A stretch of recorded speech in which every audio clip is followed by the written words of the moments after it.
Can you fly this plane and land it? Surely you can't be serious. I am serious. And don't call me Shirley.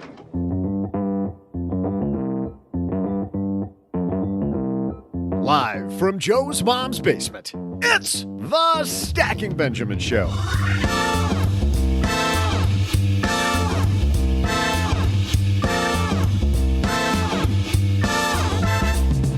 I'm Joe's mom's neighbor, Doug, and let's simplify the seemingly complex topic that is life insurance. No guests, just Joe and OG digging in with their take. Plus, another financial advisor in an alleged $100 million Ponzi scheme? Oh boy, we'll get down to the bottom of this and how it affects your money during our headline segment. And later, I'll share another round of my amazing trivia.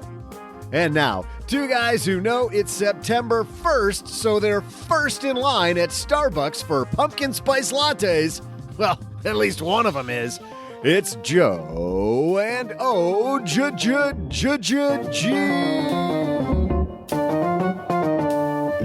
They are so good, but it still feels too early. It totally feels too early. It's because it's 97 degrees. It is. I don't know. It is fall somewhere, but it definitely isn't here. Hey, everybody. Welcome to Turn the Calendar Day. I'm Joe Saul-Sehy, Average Joe Money on Twitter, and across the card table from me, getting ready to light up the microphone, it's Mr. OG. Apple cider, donuts, the leaves are changing.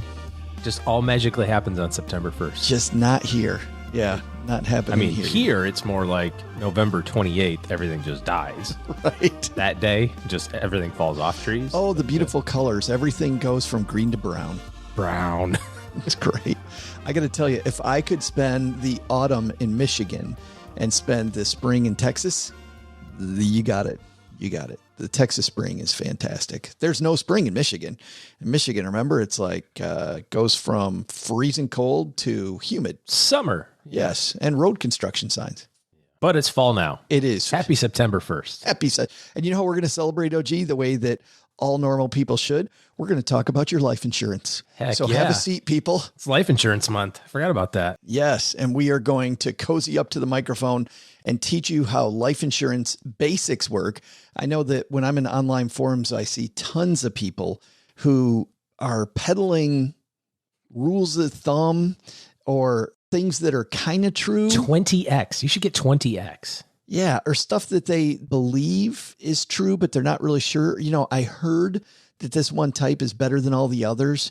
Or I heard that this is the way you do it. Yeah, we're going to actually go through the basics because you know what? A lot of those truisms really are true for the majority of people, but we're going to make sure that the cool kids know why they're true and when they're true, because I don't think there's ever a time when it's true for everybody.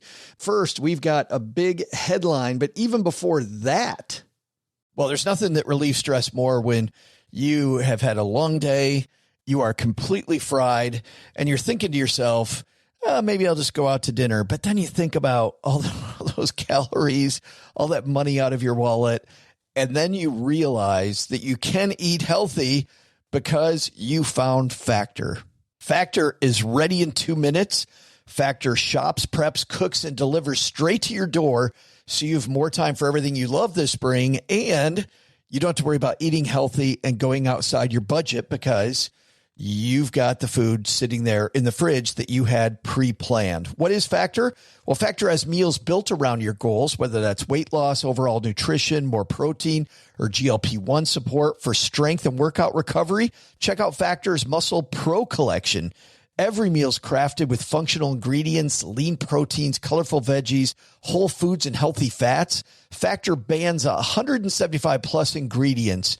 No artificial colors or sweeteners, no high fructose corn syrup, no refined seed oils, just nutrient-dense foods. It's fresh, never frozen, over 100 rotating weekly meals, including globally inspired flavors like Mediterranean and Asian, so there's always something new to look forward to. I use Factor. I think you're going to love it too. Head to factormeals.com/SB50off, stackers, and use code SB50off, and you're going to get 50% off and free daily greens per box with new subscriptions only while supplies last until 9/27/2026. Let's do it. Hello, darlings. And now it's time for your favorite part of the show, our Stacking Benjamin's headlines. Our headline today comes to us from Barron's, written by Kenneth Corbin, this piece. We haven't had this type of disturbing news in a long time. The SEC, Securities and Exchange Commission, secures a restraining order against a registered investment advisor in an alleged $110 million Ponzi scheme. Nice. You know why it was $110 million? Because he spent the first 240 million. You were going nearly the same way because they couldn't find enough suckers to make it 240 million. That's why. The Securities and Exchange Commission, Kenneth writes, has secured a court order to shut down an alleged decade-long Ponzi scheme involving a financial advisor and his independent advisory firm that the agency alleges swindled more than 400 investors out of millions of dollars. The SEC claims that John Woods and his team of advisors at Southport Capital, this is in Georgia, raised more than $110 million over 10 years by enticing clients, including many elderly retirees, to invest in the Horizon Private Equity Fund. The agency says that Woods controls the fund and owns and controls Southport. So let's a little self-dealing. Yeah, break down what's happening here. So this guy is a registered investment advisor, can recommend things all over the place, recommends this one private capital thingy. We'll talk about what that is in a minute.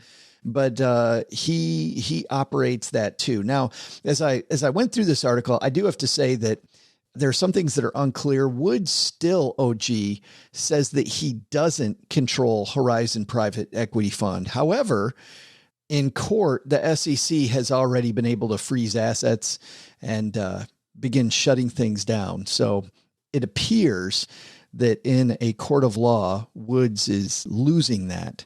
But I don't know the truth here. I just know it's being reported in Barron's. And that is that allegedly he was moving bunches and bunches of money to this place. Woods and his cohort, this is the SEC. The Securities Exchange Commission says Woods and his cohorts at Southport generally told investors that Horizon would earn a return by investing their money in, for example, government bonds, stocks, or small real estate projects. Investors were not told that their money would or could be used to pay returns to earlier investors.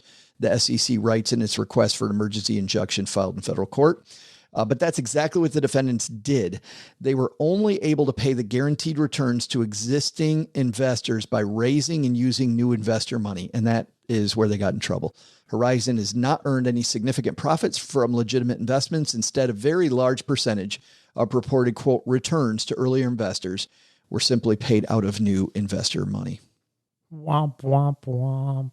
Let's start off with this because, you know, if you're sitting at home and you're wondering, how do I make sure that I stay out of this, that this doesn't happen with my money?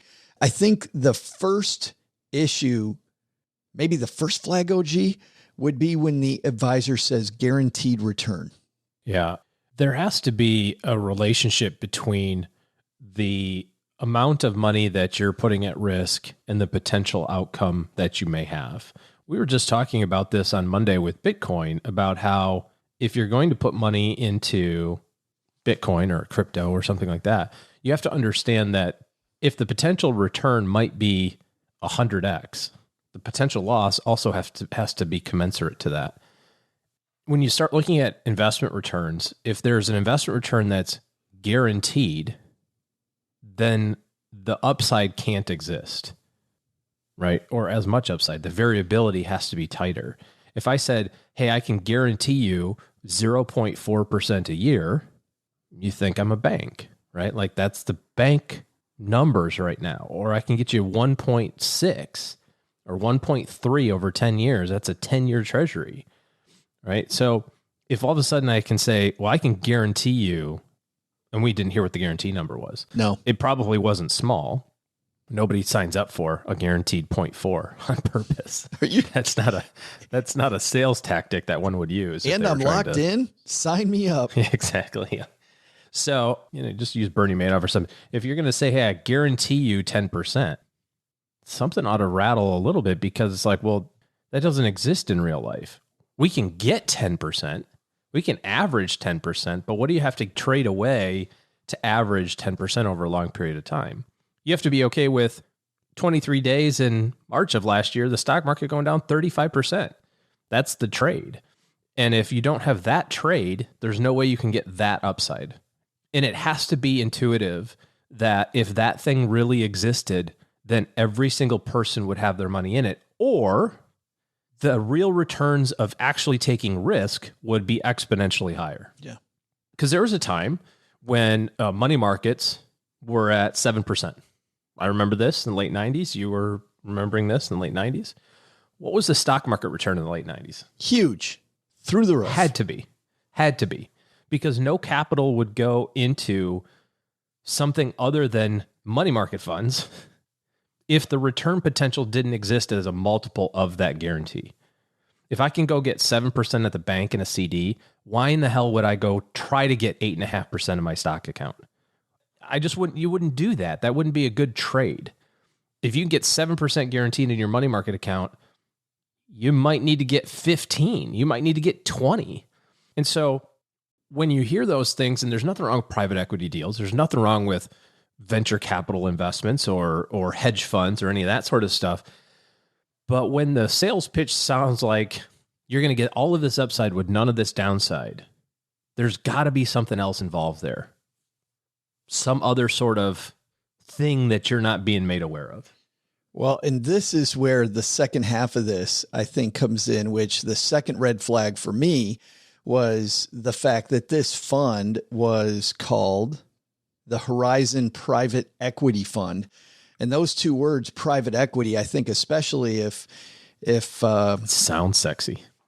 What do? I run a private equity fund. If you need the money anytime soon, we're about to talk about some insurance products that also get knocked on a lot. Private equity gets knocked on a lot. And a lot of that is for a good reason, but that does not mean that the segment is necessarily evil, but it does raise some flags because it makes it easier in private equity for companies to do bad things. And I want to go to investor.gov. What are private equity funds? It's directly from the Securities and Exchange Commission. They write, when you invest in a private equity fund, you're investing in a fund managed by a private equity firm, the advisor. By the way, in this case, the advisor, according to the SEC, is the same person as the salesperson. So there you go. Which happens in real life also, legitimately. But is masquerading as an RIA, as an independent RIA. Also completely legitimate, as long as you were to disclose that. Disclose that, right. And instead, later on in this Barron's piece. But you can see if you did that, how hard that would be. If you were the salesperson of the thing that you're trying to sell, it's a more difficult sale. So if I don't tell you that I control that, then it'll be easy because I'm giving you independent advice. If I change that to say, this is 100% me, right? I'm your financial planner, and I think you should invest all of your money in this thing that I do, both of which pay me if we're successful. And I don't think you should do anything else other than that. Well, I've just kind of washed away the independence, haven't I? There I'm it goes. just a commission sales guy. So that doesn't work as good in the grand scheme of things.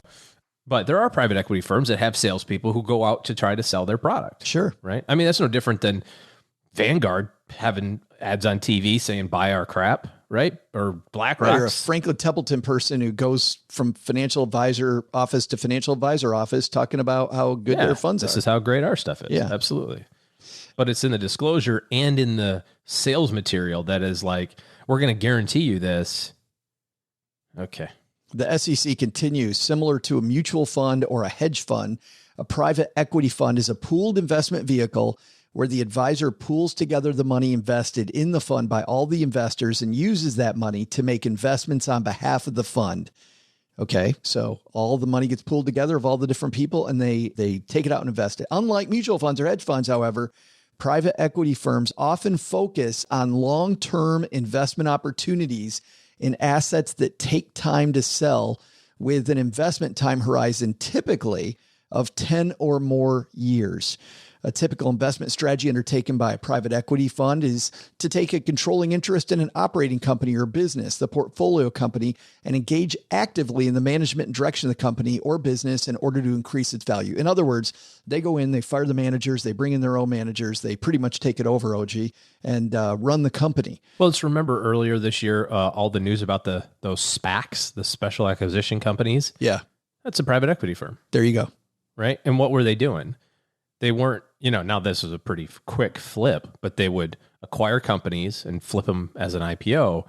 But I think the other thing that you want to think about too, is you consider more esoteric type of investments like private equity or something like that, is to consider who are the people that you know of, either personally or anecdotally, who are typically investing in this.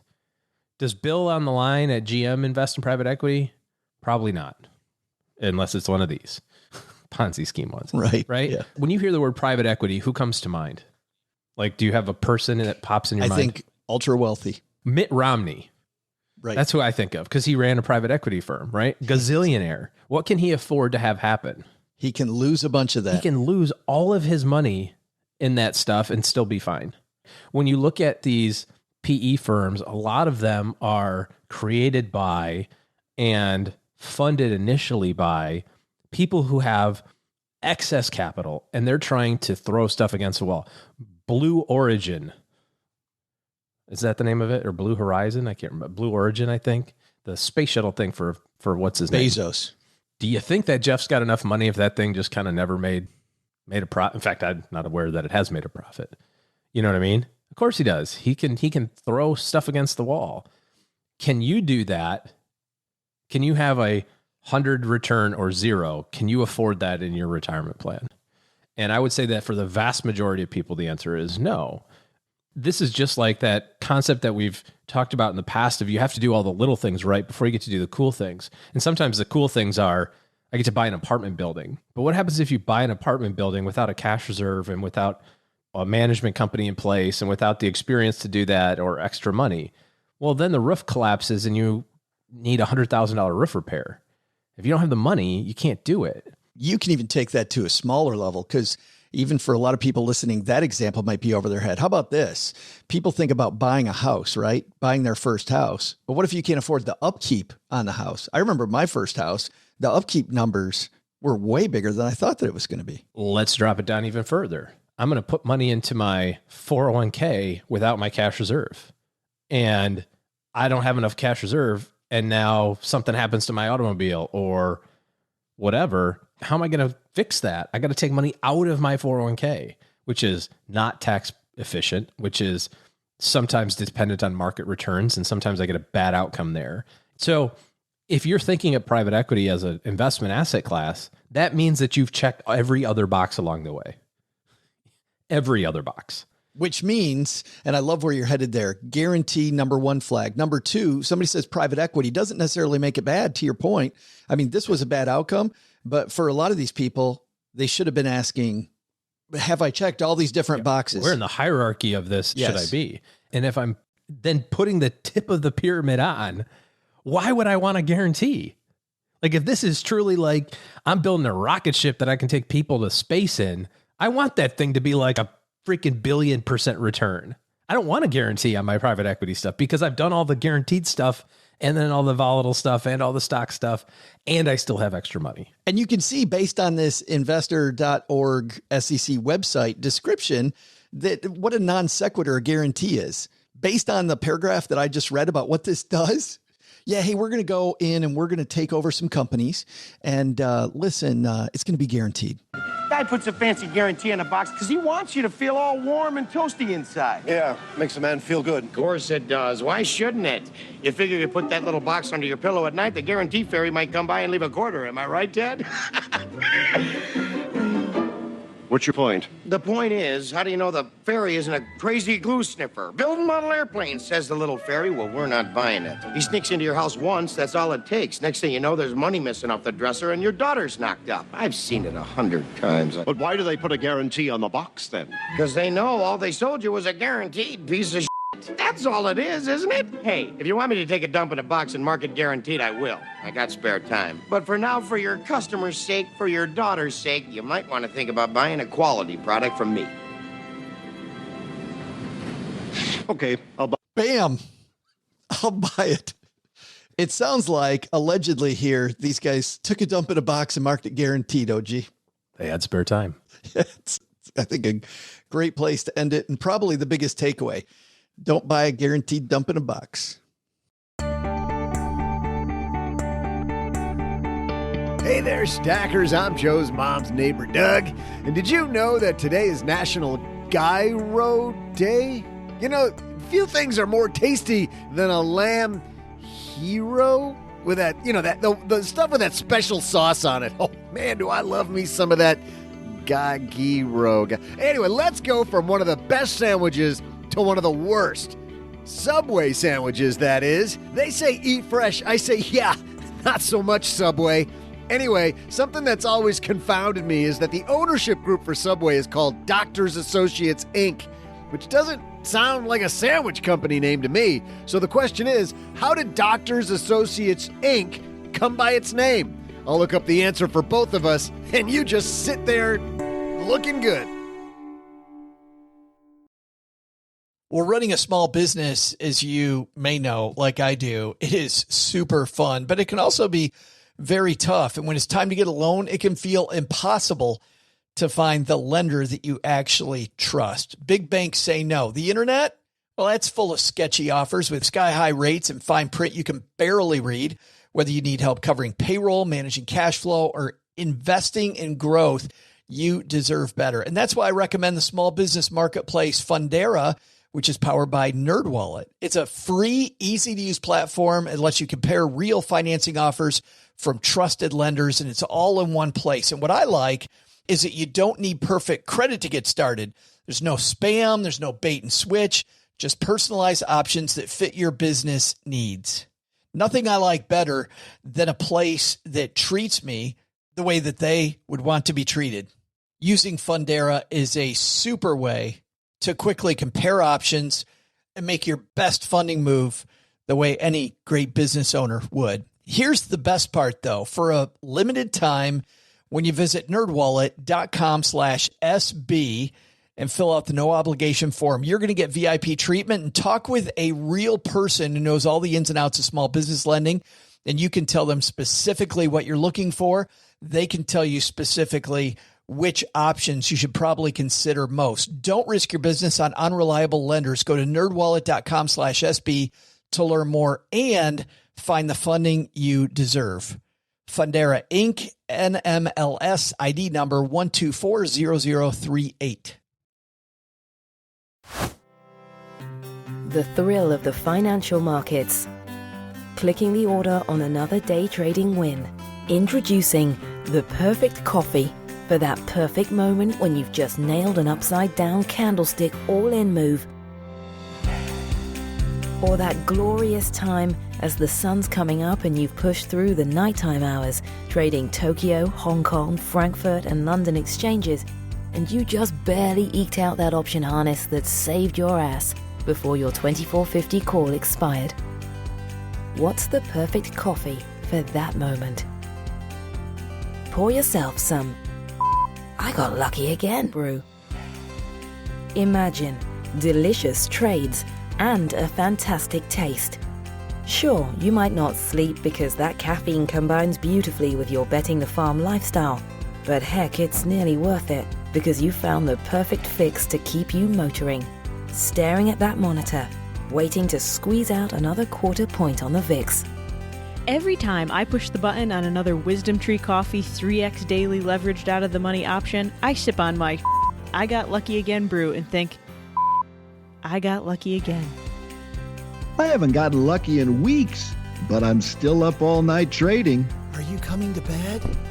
Be there in a couple hours, honey. That doesn't stop me from drinking a cup or 3 of I got lucky again coffee. Sure, coffee won't make you millions, but you'll feel like a million while you drink I got lucky again brew. Available now.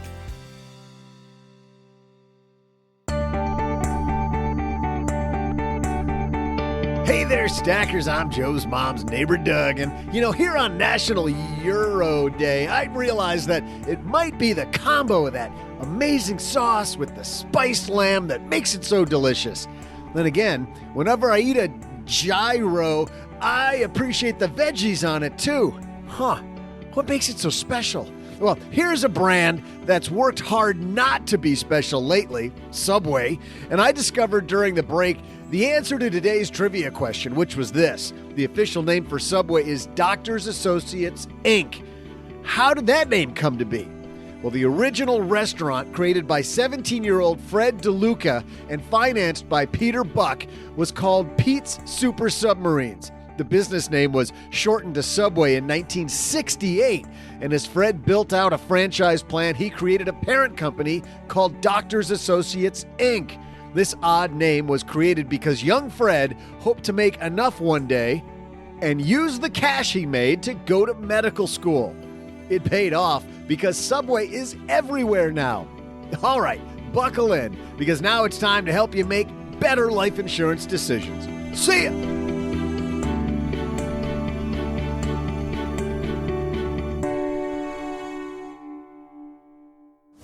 Hey, this is John in Seattle, and when I'm not telling terrible dad jokes to anyone who will listen, I'm stacking Benjamins. Normally at this juncture, we are headed into talking to somebody interesting about maybe a facet of financial planning or thinking about your money. But today, OG and I are strapping in to help you do better with your life insurance. And the first thing I wanted to talk about here to dive in, set the stage, is our goal today is to help you get rid of thinking in truisms, like you should have X amount, like you were talking about before, OG, or during the open, or that X type of insurance is bad. I want to wipe those all away. And I want to start with nothing is bad, period. And I'm not saying individual products. I'm saying product types aren't bad, but there are uses for those products. And once you understand how the different products are most effectively used, which means you got to understand the basics, then you'll see that, yeah, most of the stuff you're thinking about these products are correct, that there are horrible uses for them, but there's also fantastic uses. And I think that people might have a much better understanding of where they are. So I think, OG, that where we need to start with is this. What is insurance in general? Basically, what all insurance really is you sharing the risk with a pool of people, right? Yeah. I mean, insurance is you putting up some money today, everybody else putting money up today, and deciding that if something bad happens to one of the people in the group, that the collective amount of money saved will make that other person whole to the limits of whatever you decided to protect. And what that does, I think, dispels this myth that life insurance is made to make life cheaper. Life insurance, in my opinion, is not made to make things cheaper. It's to get rid of this horrible result, which is a catastrophic event where I need a crap load of money today. So instead of needing a crap load right now, I then can pay an insurance company to facilitate this thing where I'm going to pay them a little bit at a time. And as a guarantee that because I'm paying you over time, this catastrophic event is going to be taken off the table largely. As long as I understand what the rules are, right? Mm-hmm. I can take away this need for that. But that doesn't make the cost of the event, OG, cheaper. What it does is it takes that risk of needing all the money at once. And instead I say, okay, I'm going to pay for this catastrophic event that probability says will probably happen. I'm going to pay for it a little bit at a time. And then I'm going to pay an insurance company some money to facilitate this process and take away that. I don't think insurance, and even life insurance, is meant to make things cheaper. I've never heard that as an example, like it trying to make things cheaper or less expensive. But I do like what you're saying there about you're trying to quantify what this big need would look like. And since we're talking about life insurance today, we'll talk about what that would look like if something bad happens and you're not around tomorrow. Then yeah, you do need a whole bunch of money. You may not need all of it in one fell swoop, but you do need to understand what that would look like immediately from a planning perspective. Yeah. And if you die young and you haven't built up assets yet, The probability is some other people are going to live for a long time. So you're putting money in. And by the way, hopefully creating an estate that didn't exist. Yeah. Hopefully you lose that battle, right? I mean, hopefully you live for a long time and you overpay. The price of the insurance, and this is the big aha. When it comes to any type of insurance, the price of the insurance is based on the probability that something's going to occur. And the magnitude of what would happen if it did occur. Yeah. What's an example? Like contrast two of those things, if you don't mind. Well, pretty simply, the cost of your house insurance versus the cost of your car insurance. Those numbers are usually quite disparate in one way, shape, or form. Either your house is worth 10 or 20 times X your car's, right? So you've got a $400,000 house and a $40,000 minivan. Well, what's the insurance on your house? $2,500 a year? Yeah, much less than. What's the insurance on your minivan? Right. $2,500 a year? So why is it that the car insurance costs the same as the house insurance? Well, it's because the likelihood of you burning your house down and needing a $400,000 replacement is very small compared to you smashing your minivan into a semi-truck on the highway and needing a new minivan. So it's probability of that event happening and the magnitude of the event. In this case, it's defined, and the same thing is true with life insurance. Why is it that a 25-year-old can get $1 million of life insurance for $8 a month, but a 40-year-old can get $1 million of life insurance for $80 a month? It's the same million, right? But what's the probability? The probability has changed. The likelihood of that occurrence has changed. Well, let's talk about that for a second. I want to dive into what you just said, because I think this is a super important concept. And man, if you grasp this about how life insurance prices work, you're 90% of the way to dumping a bunch of the half-truths. So the way that life insurance is priced is the same way, magnitude and probability. You talked about young versus old, but let's look at the other side of this, OG, which is the two basic, very basic, and we'll dive more into these in a little bit. But the two basic types of insurance are term insurance and permanent insurance. People have heard terms like whole life insurance or universal life insurance. Those are permanent types of insurance. A term insurance lasts for a term of time and then it goes away. So number one, when you look at these two types of insurance, permanent insurance is designed to last until you die. And term insurance is only going to last for a set term that will end at some prearranged point. But it's not, most of the time, it's not when you're expected to die. The insurance will go away before that. Yeah. And because of that, insurance companies can charge a lot less per thousand for term insurance than they can for permanent. Because, hey, if I go buy a permanent policy, they're like, I go to the insurance store, and I ask the clerk, I say, hey, I want an insurance that's going to be around when I die. Oh, that's the expensive stuff over here. Well, what about one that just lasts till I'm 60? Well, that's the cheaper stuff over there. And the reason it's cheaper is because a lot of us are going to die after 60. You know what's even more interesting? I think this will really it might not blow your mind because you've maybe heard this before. All insurance is term insurance. And all term insurance is 1 year term. Yeah.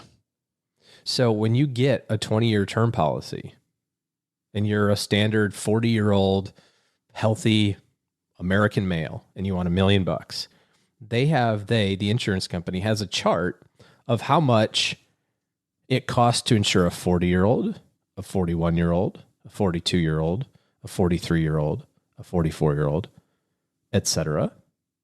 Add all that up, divide it by 20 years and go, your premium's $1,000 a year. And when you have a permanent policy, they do the exact same thing, only they make it go to age 120 or 100 or 120, depending on the company. What's the probability, Joe, of a 104-year-old healthy American male dying today? Dying this year. Right. Pretty flippin' high. So if you wanted $1 million of life insurance and you're 104, how much do you think your premium will be? Some number really close to $1 million, right? Less some interest. Now, there's another phase to this. So you take all that, you divide it out, but then there's the time value concept of money. You know, just like your money compounds in the market, insurance money compounds also. I don't want to miss a key point here, though, OG, that you bring up, which is that when I hear from people, don't buy permanent life insurance because those people are ripping you off. You see the price difference? It's too expensive. It is expensive because you're going to use it. Also, here's another thing that will knock your socks off. Companies don't arbitrarily come up with these numbers. The state that they're doing business in, there's a person in the government who is in charge of signing off on that. Now, do they get to have a little fudge factor if they're this company or that company? Yeah, sure. Do they get to say, we really don't think that if you have high cholesterol, we should give you insurance, so we'll add a little? Sure. They get to have their own little risk matrix for sure. But it's not it's not just the insurance guys going, well, that guy looks rich. Let me see if I can't squeeze him for an extra $100 a month. Like, it's contractual. But like you said, on the permanent side, the reason it costs more is because you'll use it. And there's another function of another point of permanent insurance, which we might get to, which adds to the premium. But the cost of insurance for term and the cost of insurance for whole life or universal life in the year in which you're in will be markedly the same. Could be the same. And therein lies how you make decisions. So the first thing you need to think to yourself before people start thinking that, man, it sounds like these guys are trying to sell me on whole life. No, that's not what we're trying to explain how this works. And you back up and you go, okay, am I going to need this insurance after I'm 60 or 65? No, I probably won't. So guess what? In most cases, I can avoid those really expensive years by buying term insurance. But now there also is, and we talked earlier in the show with the private equity thing, that there is no guarantee without risk. What we're doing when we buy term insurance, which I think is what the majority of people by far that listen to the show should do, what you're doing though is you are making a bet.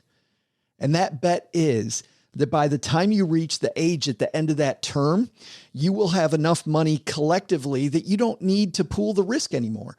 Like, hey, Let it happen. I've got enough cash to cover it. But remember, when you buy a guarantee, you get rid of the upside.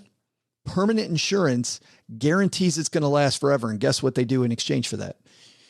You get rid of the upside, which is those later years, the burden of not having to have that insurance. You're going to have the price. Now, to make that price palatable, let's go into permanent insurance for a second. To make that price palatable, they take that term insurance, OG, that you're talking about, and they go, there's no way an 85-year-old person wants to get the bill for $1 bajillion. So they level it off. And they actually even do this with term insurance. You'll hear if you buy a 20-year or a 30-year, they'll level it out, use the time value money approach that you talked about. And they go, hey, instead of this stepping up every year and making it more expensive, we're just going to charge you X amount every year. And maybe the policy will be, quote, paid up, right? And really paid up, I think what that really means is you've prepaid. You've prepaid enough into it to cover those later years.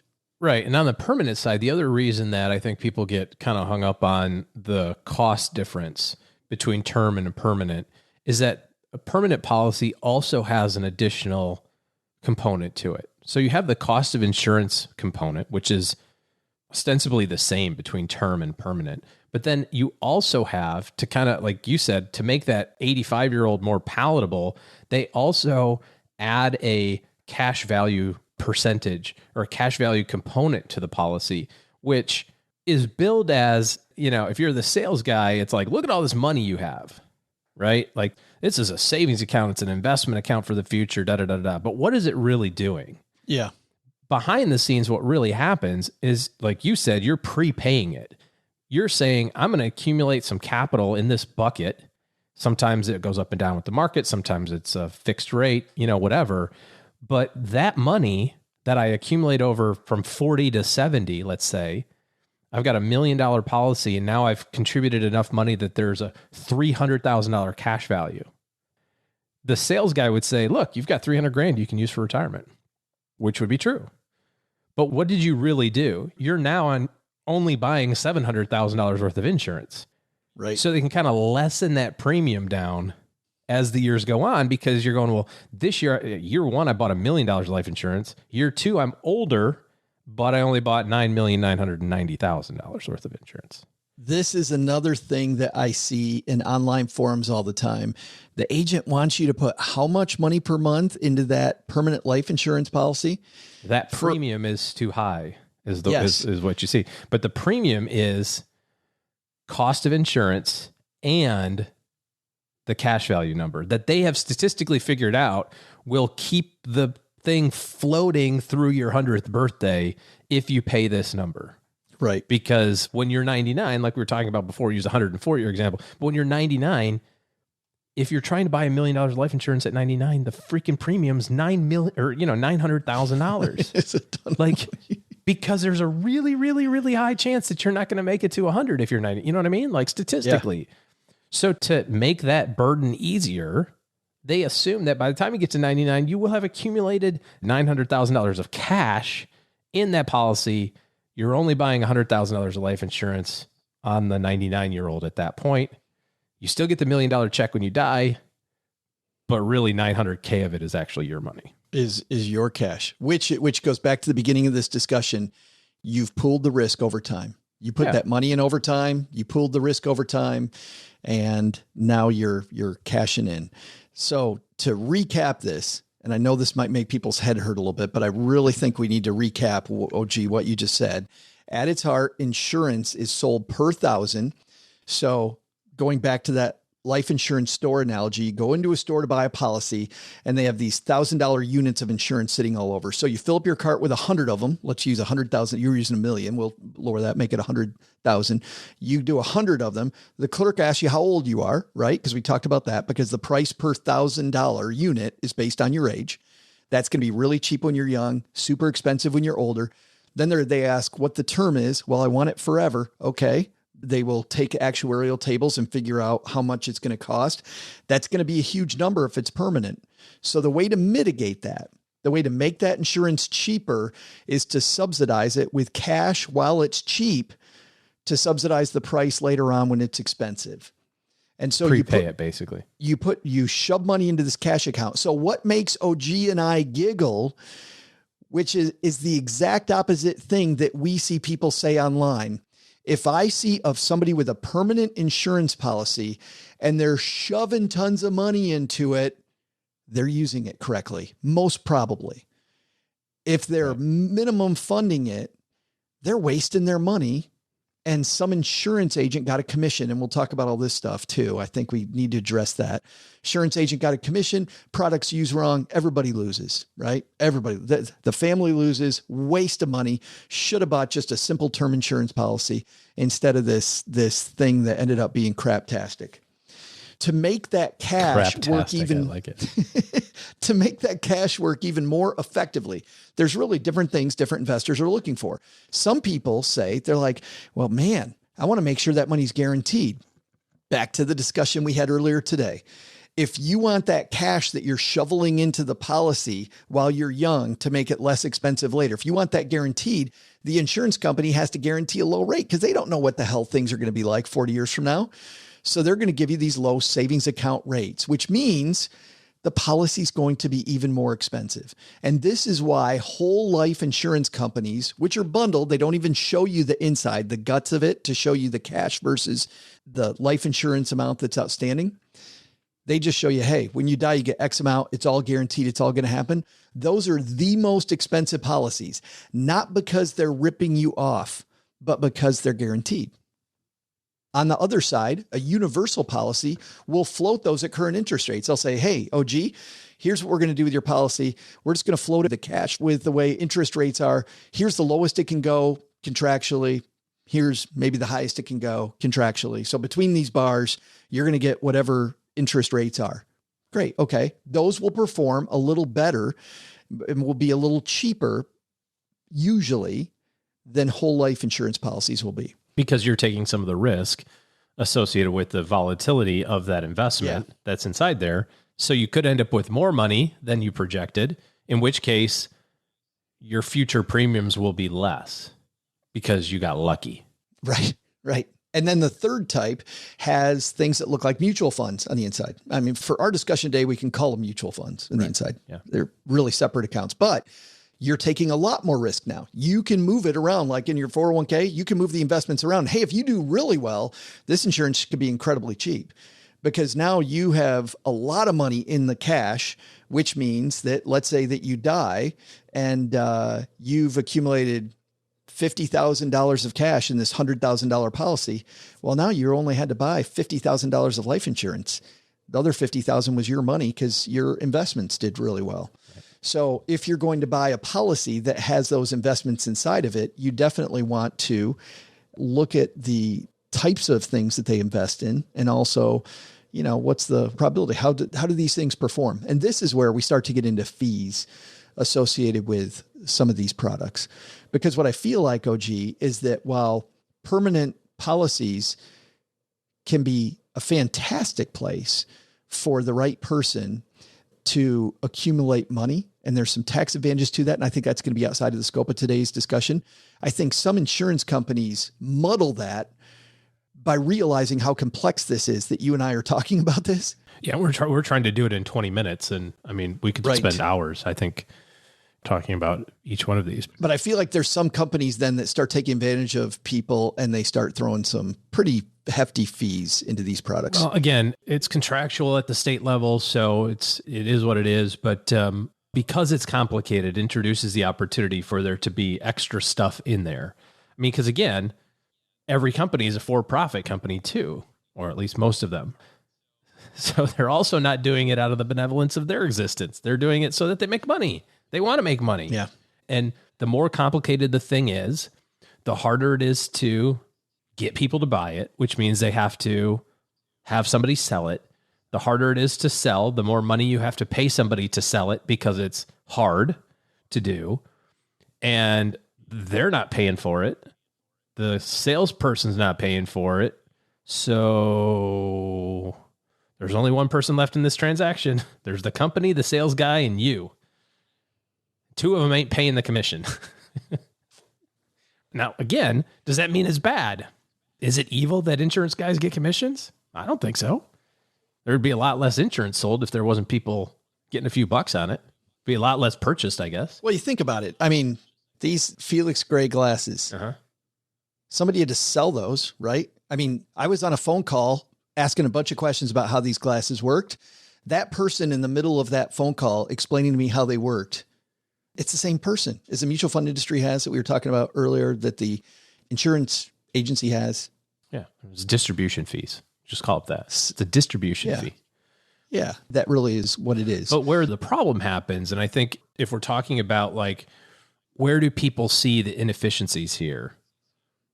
If there's an inefficiency, it's at the compensation level, which feeds into the cost structure associated with the product. There's inefficiencies in the cost structure of the underlying investment or tool inside of those permanent policies. Yeah, possibility of that, right. We talk a lot about 401k companies getting kind of called to the carpet about their internal costs. The chickens will come home to roost, so to speak, in the insurance industry. It hasn't yet, but it's starting to, because like you said, there's some complexity. There's place to stuff things. If you wanted to kind of juice it a little bit, that's where you would put it, which doesn't make it right, but that's where it goes, which all leads to this overarching, umbrella statement of, yes, too expensive. But when you say it's too expensive, what you're talking about maybe is that particular product or that particular company.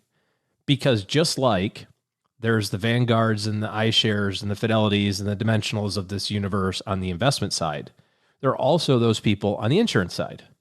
There are no fee annuities. We're not talking about annuities, but they exist. There are no fee life insurance policies that aren't term, obviously. They exist. Why don't you hear about them? Do you know why? Because they don't sell themselves. Because there's no salespeople. Because there's, you know what I mean? Yeah. So it exists, right? But it's harder. So anyways, I don't know.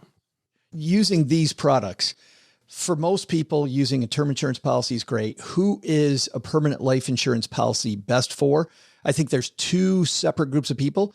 When I was a financial planner, I had a few people, and it was generally one every 5 years, where I had somebody who was so risk averse, OG, as a client, that we would talk through all this and they'd say, yeah, I want that whole life one.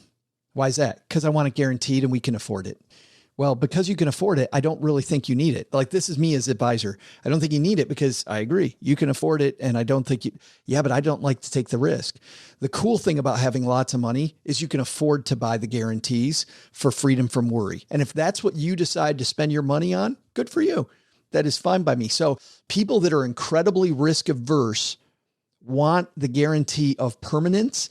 And generally those people will be pulled toward more of a whole life guaranteed policy. The second type are people that need big tax advantages. And the cool thing about life insurance is that for the right person, life insurance can have these huge tax advantages that even annuities don't give you. That money inside the cash, if you pull that money out, and once again, outside of the scope of this, how that all works, but it's not that complicated, but too complicated for today. You pull that out correctly. Guess what? It's like another Roth IRA.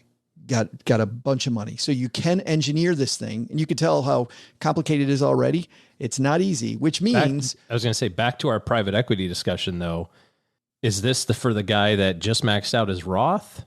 It's a great point. Fantastic point, OG. This is for, you've checked every other box. You used that analogy earlier of private equity. You've checked all these other boxes. Including the private equity box, probably. Yeah, exactly. Yes. Actually, you've checked all these boxes and the private equity box, and you still have money. Very seriously. And you're like, you know what? I got this huge cash flow. What should I do with it? Well, here's what you do. You buy an insurance policy, you do it when you're young, and you stuff the crap out of it with money. And what's funny is, and not funny, haha, but funny, interesting to me as a money geek, and probably to most of us as money geeks, is that this became such a tax shelter back in the 1980s that they had to create some rules around it. Because what would happen is the advisors who understood this said, hey, here's what we're going to do, OG. We're going to take this product. We're going to stuff it. We're going to buy $1 million policy. We're going to stuff it with $1 million of cash. Bam. Yeah, it's your cash. You're buying zero insurance. And guess what? Because of all the things, this thing is going to now grow tax-free forever. It's tax-free forever. Yeah. Right. So the government said, whoa, this is not a life insurance policy. This is now just a tax shelter. And so they have some rules called MEC rules, which are modified endowment contracts. If you put money in too fast, the IRS goes, sorry, man, this is just a tax shelter. You want to ride that line. If you're able to ride that modified endowment contract line very well, then this could be a good thing after you've done everything else, which is why generally we say, don't use this type of product. But what I can't stand hearing is that the product is bad and nobody should do it. Not true at all, OG. I heard you say something in your description of like where this falls, which I thought was pretty interesting. You know, we were talking about checking all the boxes, including the private equity box. And you said, yep, you've done all those things and you can put a ton of cash flow into it, not cash because of the tax issues that you mentioned, cash flow. And there's another thing you said, and you're super young. Yeah. So like, what's the universe of those people? Right. So I think, you know, just to kind of clarify for everybody, we're not suggesting that all of a sudden, like, this is the greatest thing since sliced bread. If you check all those boxes and you're 31 and you have tons of cash flow and maybe, right? One area that you didn't talk about that I think this permanent policy stuff is a little bit, it could be used for on the estate planning side of things. Yeah. And that's a little bit beyond the scope of our chat today, considering the tax liability for estate plans. If you do it even marginally correctly, right now is 22 million is your tax-free amount. 22, is it 22 and a half now? Anyways, it's some number greater than your net worth and mine combined. Greater than 99.9% of the people listening to this. We got one person right now leaning in. Okay. Interestingly, it's right about the net worth of all the U.S. senators average, but I'll digress. Weird how that has trended that way over the years. We should tax everybody but us. So what do we put this at? But anyways, so if you have a net worth that is projected to be north of $22.5 million,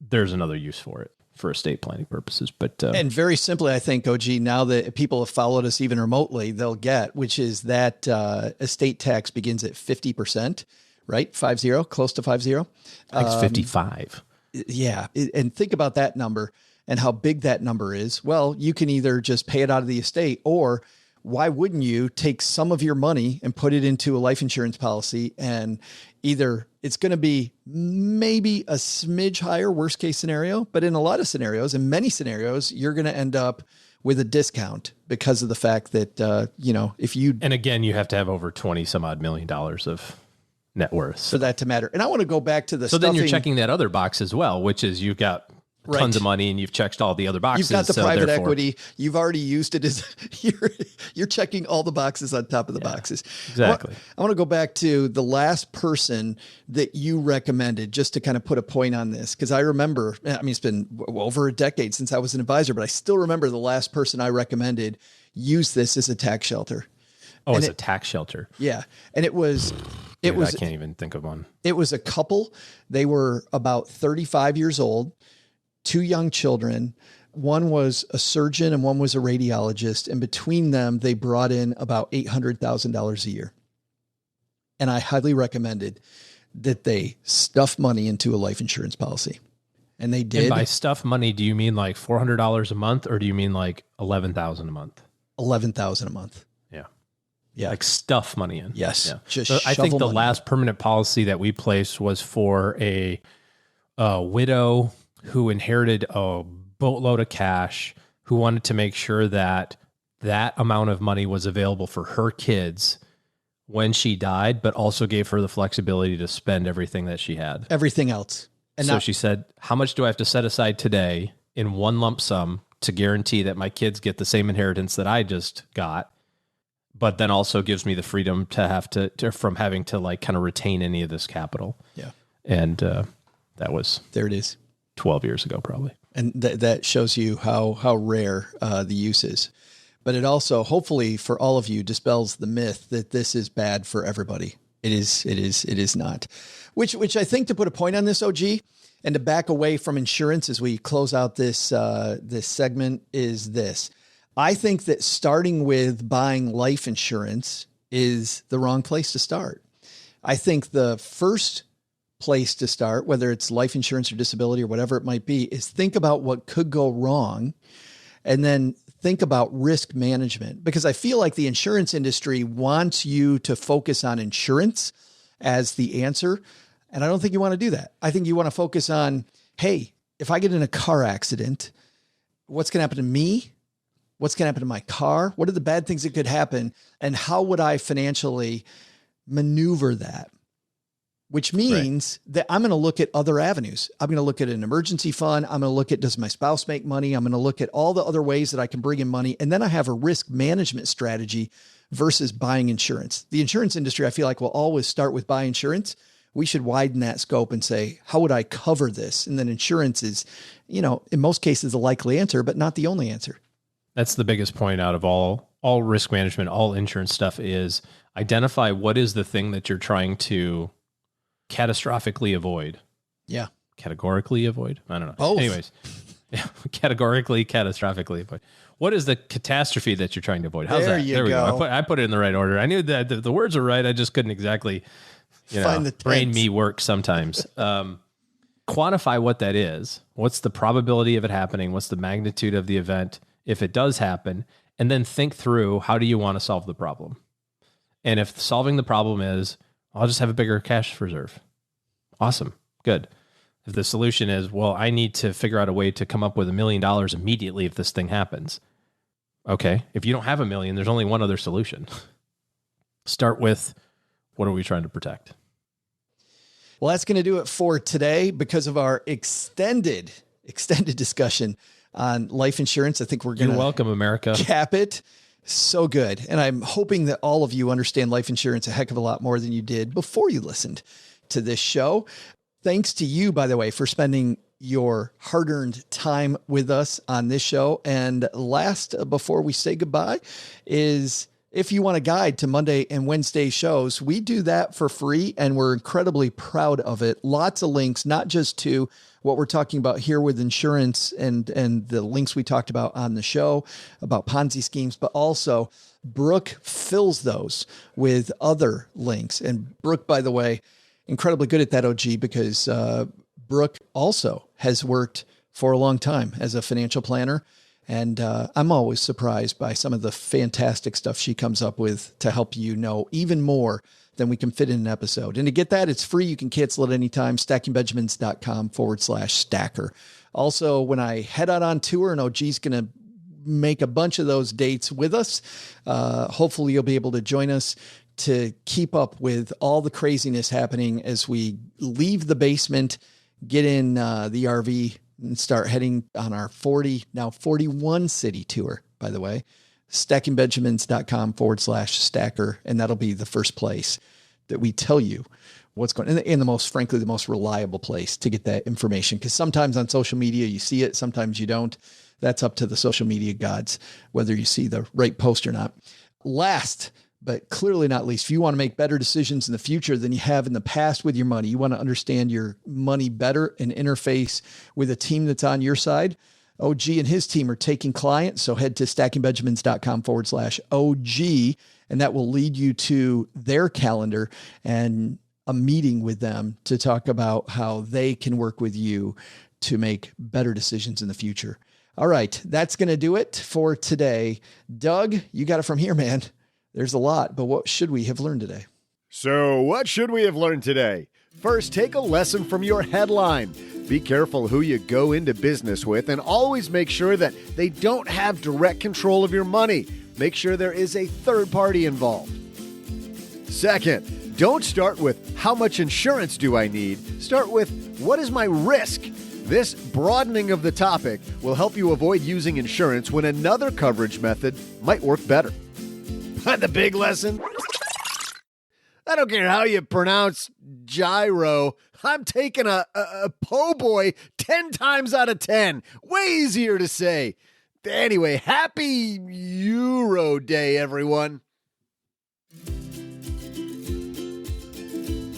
This show is the property of SB Podcasts, LLC, copyright 2021, and is created by Joe Saul-Sehy. Our producer is Karen Rapine. The show is written by Taylor Stevens with help from Joe and Doc G from the Earn and Invest podcast. After you listen, check out our show notes page written by our website manager and blog editor, Brooke Miller. Brooke and Joe also collaborate on a guide to the show and with lots of extras we couldn't include on today's podcast. Heck, they'll also throw in some life money lessons from Joe, and it's all free. It's called The Stacker, and you'll find it at stackingbenjamins.com/stacker.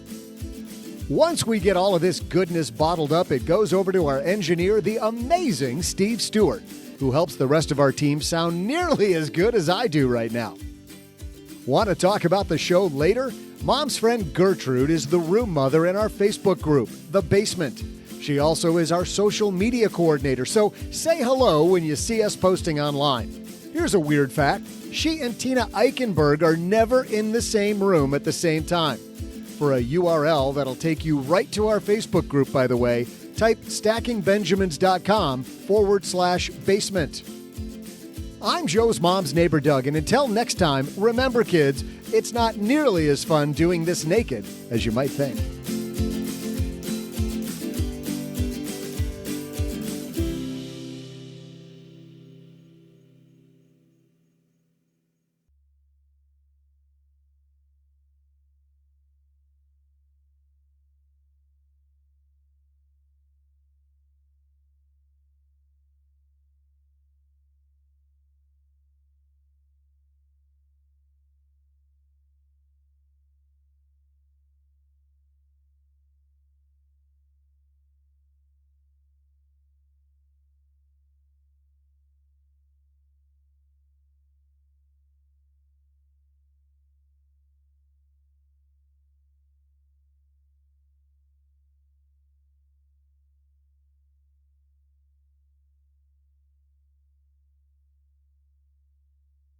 I'm glad that we saw the were able to pull out little Tommy Boy. I was thinking about some old classic movies, comedies. I had a long drive a week ago. When was the last time you saw Tommy Boy? It hasn't been in forever. I love that clip. I love everything about that movie. I love everything about Chris Farley. Yeah. For people that missed Chris Farley, man, did you miss a genius? Mm-hmm. Yeah, Major League. How many quotes from Major League do you find yourself saying on a weekly basis? Well, this is where it was. We were driving down the highway. It was at night, dark, and there's this semi truck that was in front of us. It was me and another guy, and I'm gonna go with he was playing on his phone because I don't want to imagine that he was just hammered drunk or something. But kind of hit the line and then like went way off into the the median. I think I said the same line that I always say. Just a bit outside. That's the one. That is the quote. Ball 4, try the corner and miss. Ball 8. Ball 12. Vaughn has successfully walked the bases loaded. I don't know how they're laying off pitches that close. Oh, there's so many from that movie. So many. So lines. Your homework this week is to find a nice classic comedy movie. Old School's another one that's always on TNT or something like that. We're all streaking to the KFC. To the quad, man. You're streaking to the quad. Streaking to the quad. But then we're streaking to the KFC, right? No, then he says, can we get KFC? Oh, can we get KFC? You definitely need to watch it again. You're off. I guess. I mean, you got a sense for it, but... you know where I was on that analogy, on that quote? Just a bit outside. Just a bit outside, yeah.